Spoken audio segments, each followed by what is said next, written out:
we don't even understand this in our own language and culture until you start examining it from the outside in, that language and culture are so intricately connected that you really can't learn one without the other. And so for just to translate words, you might completely miss the meaning.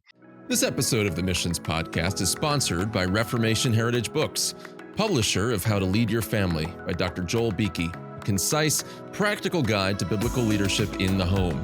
Use the code LEADABWE, all caps, at rhb.org to get 20% off now through September 30th.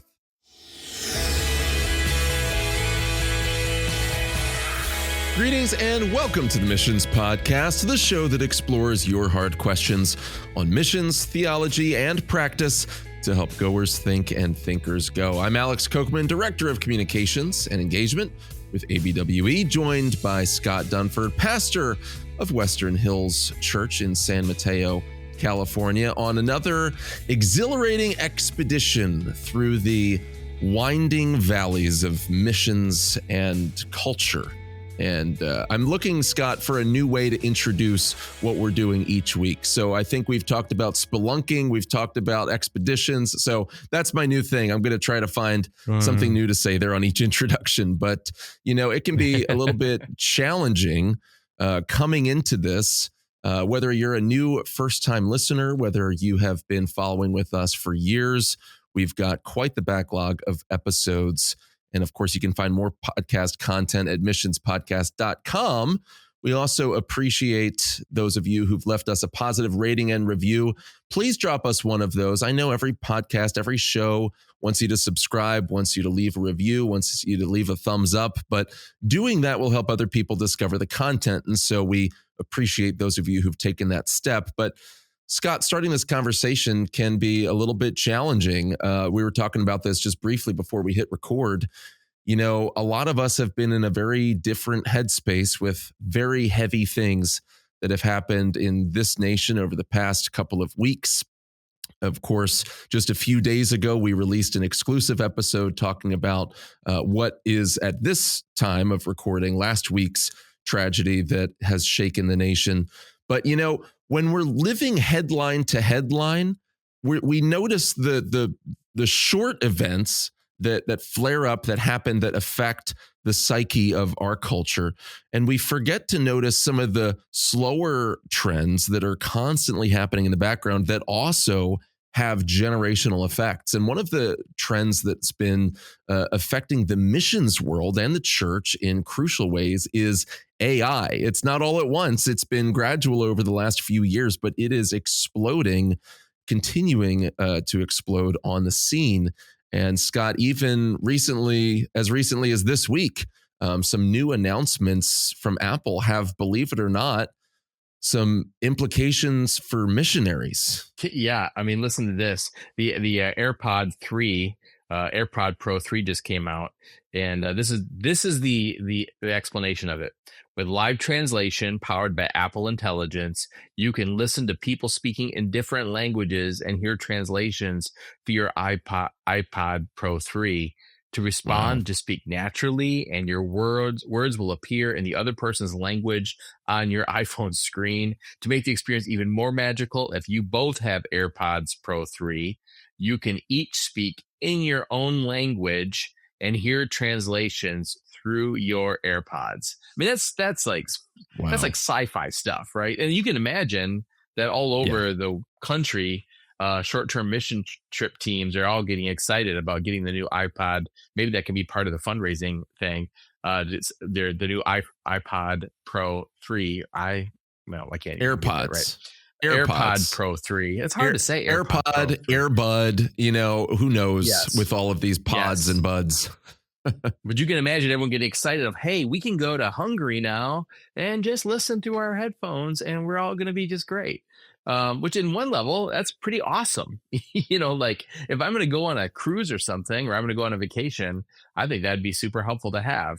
But for missions, our good friend Matt Bennett just put on X the other day of like some big question marks like, hey, this isn't the game changer that missionaries should think it is. And we're going to kind of dive into why not. Yeah, Scott, I want your take on why not. If you're new to the show, Scott has been the missionary here. I'm more of the local church guy. Of course, Scott is that as well. But you had to do some serious language learning when you were getting ready to head to Asia.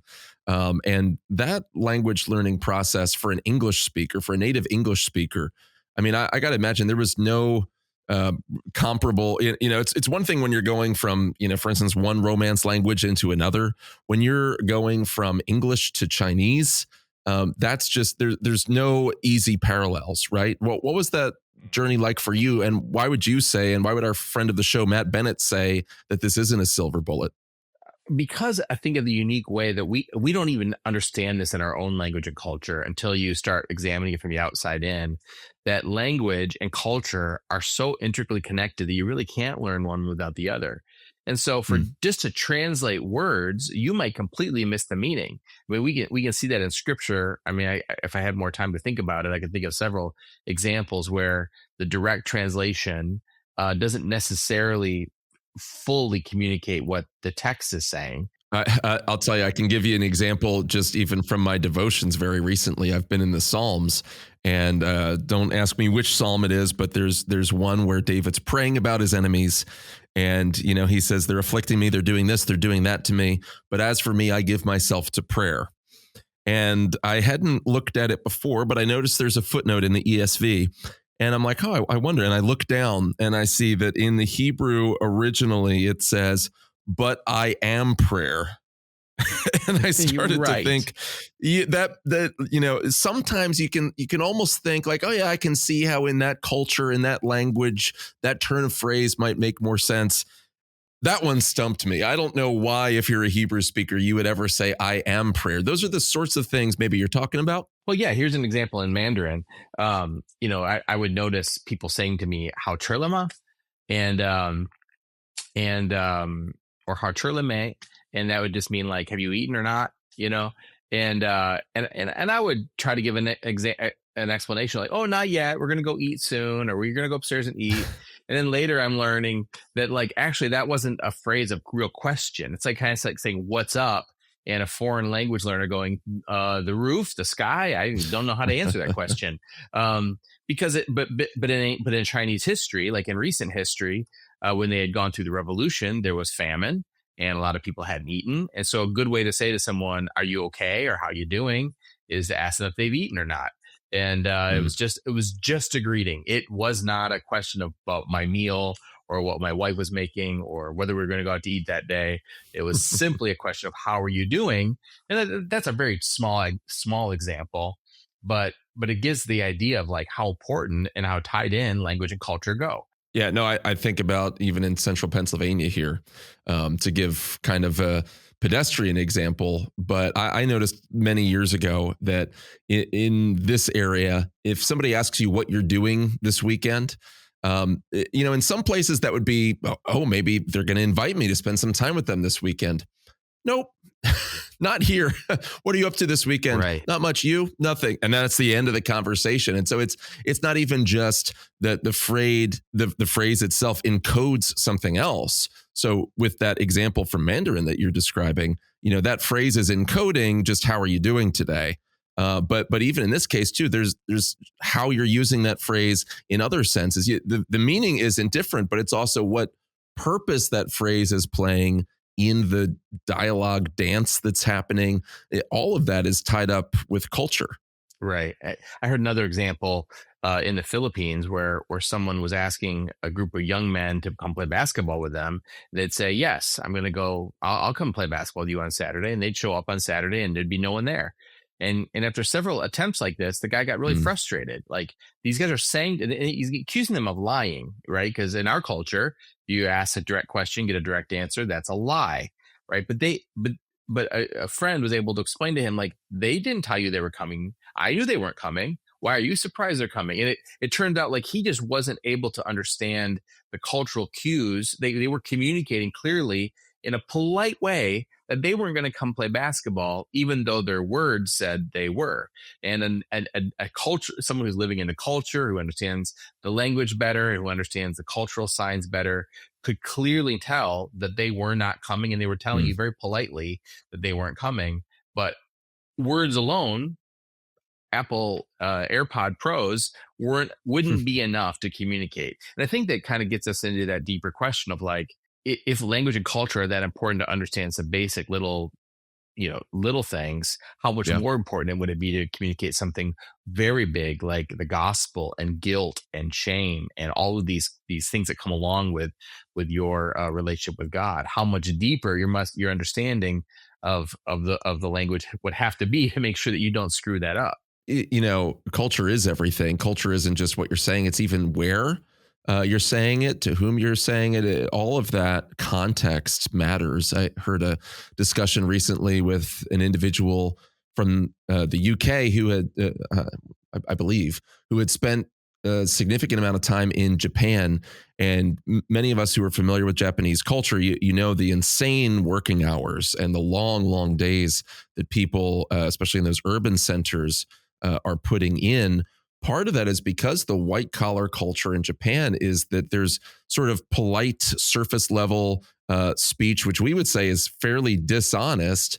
It's all company line level communication that happens during those basic work hours, 9 to 5 or 9 to 6. You're not actually going to hear the truth from your coworkers until after 6 or 7 or 8 p.m. So part of the reason they're all going out to dinner afterwards, spending more time with each other, is because that's where the real conversation finally happens. And I think some of us, even in the States, have seen those sorts of dynamics at a much lesser level. And so I think we can appreciate how language and culture are all tied together, Scott. But maybe the objection would be this, though. The objection is, look, our job is to understand the culture, yes, but ultimately to communicate the gospel. Sure, I might not get all of the nuances of a particular culture's way of thinking, but this tool would allow me to essentially walk up to anyone, as long as they're speaking a known language and not an obscure, untranslated tribal language, or maybe at least walk up to anyone who's literate, who can read words on a screen or interact back and forth in that way, and present the facts of the death, burial, resurrection, and the call to response, the gospel facts of Jesus Christ. How is that missing the mark? Are we thinking too narrowly about missions if we're thinking primarily about application in that kind of a cold contact evangelistic encounter? I think you and I have talked about this a lot, and of course others have too. But it bears repeating, because there are people, probably this is the only time they'll ever listen to this show. We know we have people that drop in on one episode, yeah, often for the worst. Yeah, we know who you are. Well, they won't be listening to this one. But the key doctrinal components of the gospel require careful explanation, and they require levels of understanding.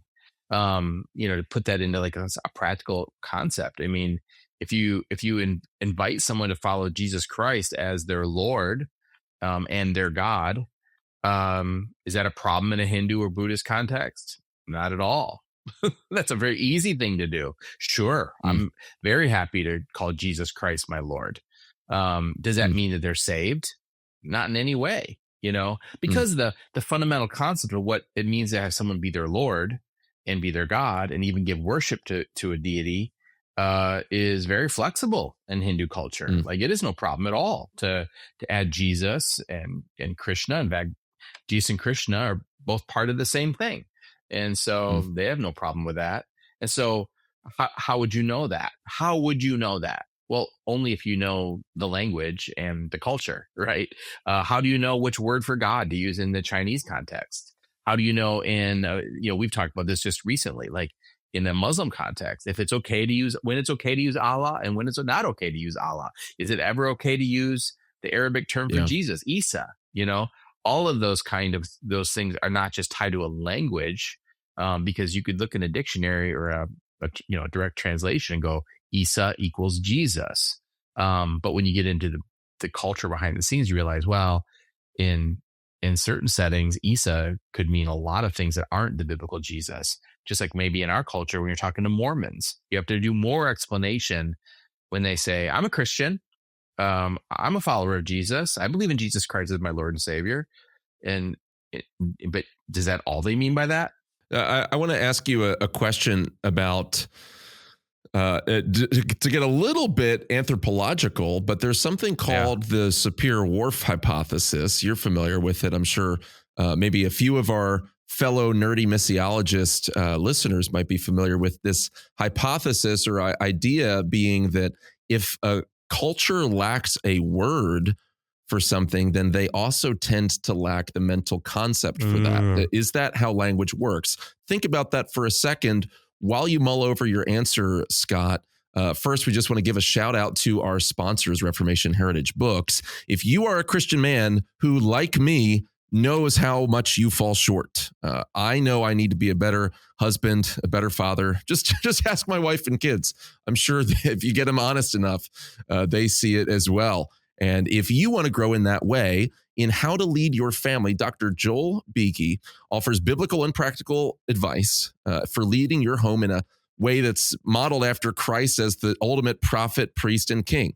Drawing from his decades of pastoral and family life experience, this short little read, which I'm holding here in my hands, and this is a great, by the way, pocket size. This can go with you. We actually have about 50 copies of these that we're giving out in our church, so very excited for it. But it's packed with wisdom and encouragement to help men lead with conviction and grace. So, Missions Podcast listeners, you can go to rhb.org to get this little volume. Use the code LEAD, ABWE, all caps, no spaces, LEAD, ABWE, all caps, and you'll get 20% off this already affordable little book. And new customers, once you order, you'll also get a coupon back with 10% off by email after you create an account. This offer ends very soon, September 30th. This month is careening rapidly towards an end, if you can believe it. So make sure you take advantage of that new helpful resource from Dr. Joel Beeke. So, Scott, what do you think about this idea that concepts themselves are tied inextricably to the words themselves? I've heard anecdotes of studies that have been done with remote tribes, for instance, that lacked the word for blue. And so you show them things that are blue, and they can only describe it as shades of green or shades of purple, whatever's in between green and purple. Is that part of what we're talking about here? Is not only the fact that theological concepts need unpacking, but you have to teach the concept sometimes by giving them new words altogether. Christianese is not only, unavoidable, I think, sometimes when we're discussing theology, but it's also necessary to teach concepts that there might not be any other word for, right? I might just have to teach you the word atonement, or I might just have to teach you what crucifixion is if you're not culturally familiar with that. How do we disentangle those things, Scott? Yeah, I mean, I think that an obvious, example that, you added a few, but when you ask a new believer or someone who's not a believer to read the book of John or book of Matthew with you, and immediately they're coming across concepts and cultural pictures that make zero sense, right? So to us, the Lamb of God, which takes away the sin of the world, it sounds like complete nonsense to someone without that kind of, I mean, you think about it from a complete unbeliever's perspective. There's this lamb that kind of trots into your life and somehow takes away your sin. Like, that's bizarre, unless you're unpacking this whole Old Testament, theology and imagination of a lamb and a sacrifice. So immediately we hear it. Immediately the Bible, the people of Jesus' time would have heard it and immediately known what was being talked about, even though it was still kind of scandalous that there's a lamb of God, not just a lamb of Israel. But we understand it. Well, how do we know that? Well, it's because we were trained in that. And so I think understanding and if we don't think and don't know the culture of the people we're dealing with, we'll make assumptions like that all the time. And just most people, when they're listening to something that they don't understand, they don't want to look stupid by like raising their hand every 10 seconds saying, I don't understand. Can you explain that?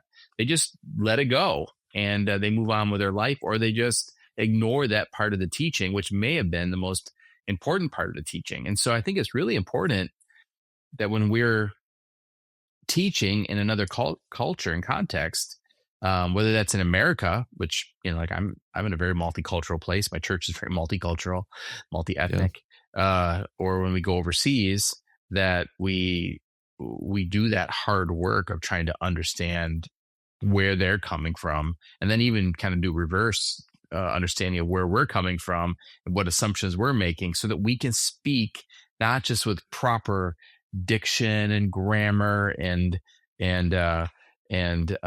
vocabulary, but that we're speaking in a way that is uh, encoding and decoding the message properly. We want the Yeah. gospel to be clear. That takes work.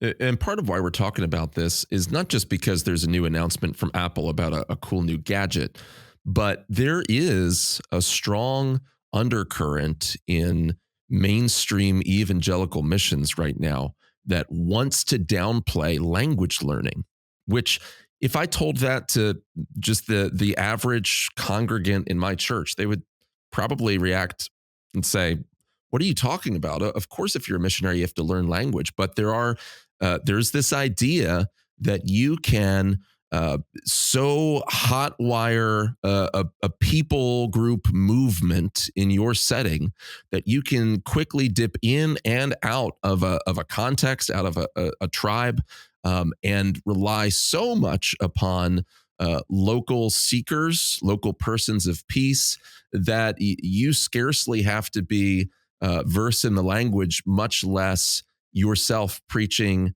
teaching, involved in a direct proclamational role in advancing the gospel. And look, sometimes there are extraordinary movements that pop up from time to time and place to place.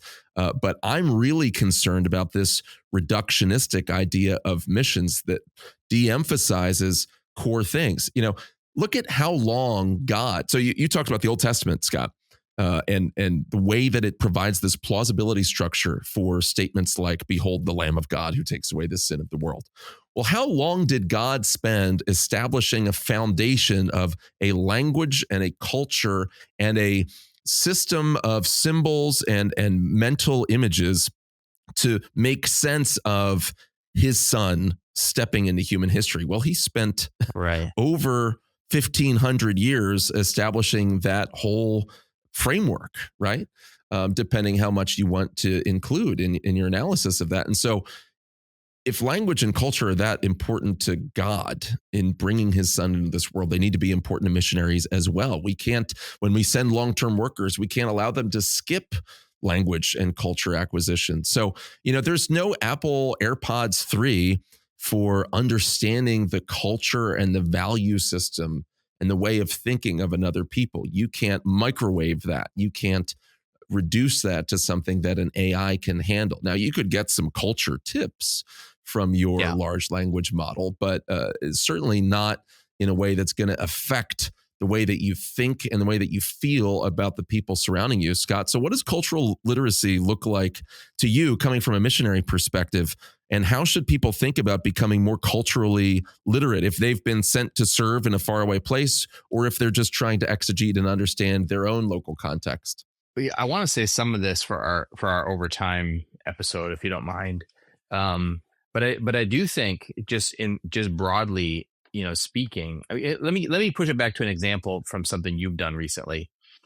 So you have another show called At the Worldview with Alex Kocman. I think I got that right.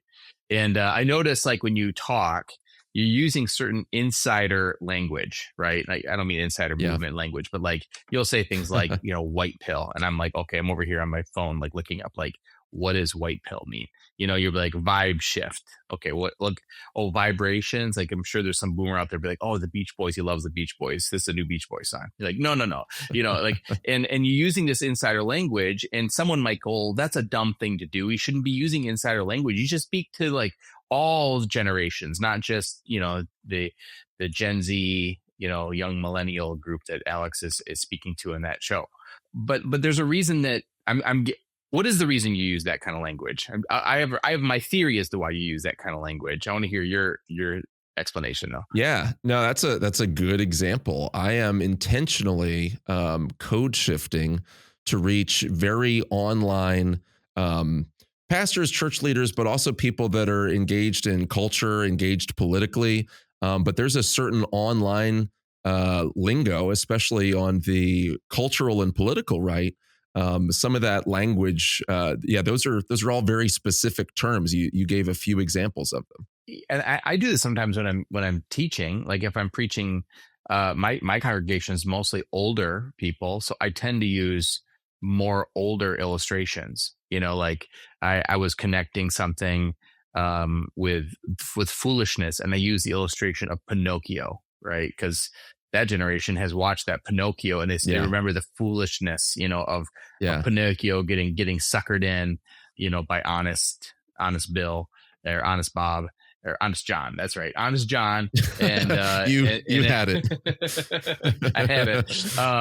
Gets them all suckered in, and everyone can go, oh yeah, I remember that show. When I'm speaking to college students, I might use a different reference. I might use something from like the anime One Piece, and a character that they might have, because it's a very popular show amongst young people, that they will lean in when they hear something that, I know that it's a reference point, right? And I think the same thing has happened when you're using terminology.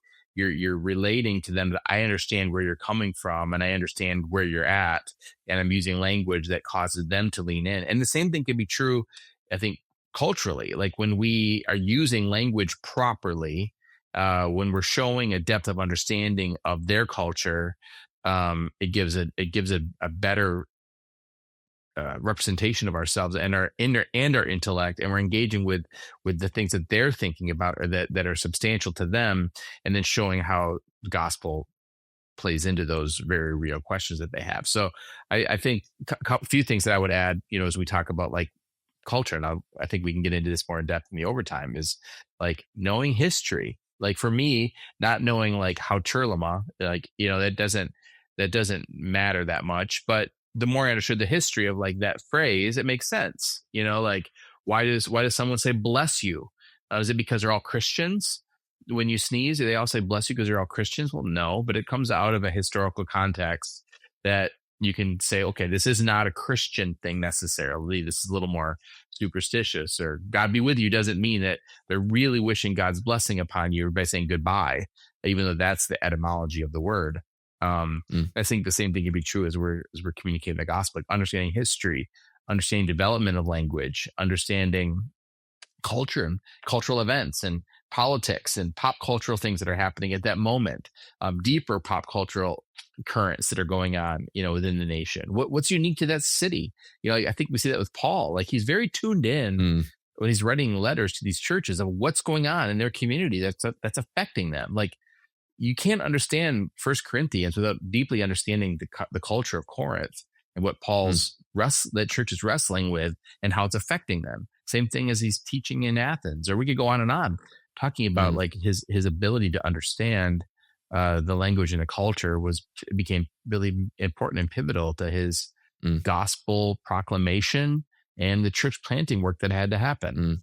There's no silver bullets. We need those who are committed to the long, hard work of language learning, of culture learning, which we'll discuss a little bit more in our bonus episode, our overtime show, which you can get in your Apple Podcasts app by subscribing for $9.99 per month, or $99, I believe it is. Maybe it's $100 per year, but you can get an extra discount there, 2 months off when you purchase a whole year up front. Or you can go to our website, missionspodcast.com/premium, to get access to that. And when you join through the website, there's additional perks as well, including access to our private group chat. We'd love to invite you into this community.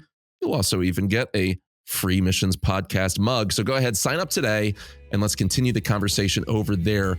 But the Missions Podcast is a ministry of ABWE, which has more than 1,000 missionaries, Scott, can you believe it, reaching into 91 countries and counting. And if you are someone who's looking to take your next steps in the Great Commission, go to abwe.org/go. And to get more content from this show, go to missionspodcast.com. Remember, again, to leave a positive rating and review in your platform of choice, and subscribe for more content. New episodes drop each Sunday night at 7 p.m. Until our next show, go make disciples of all the nations.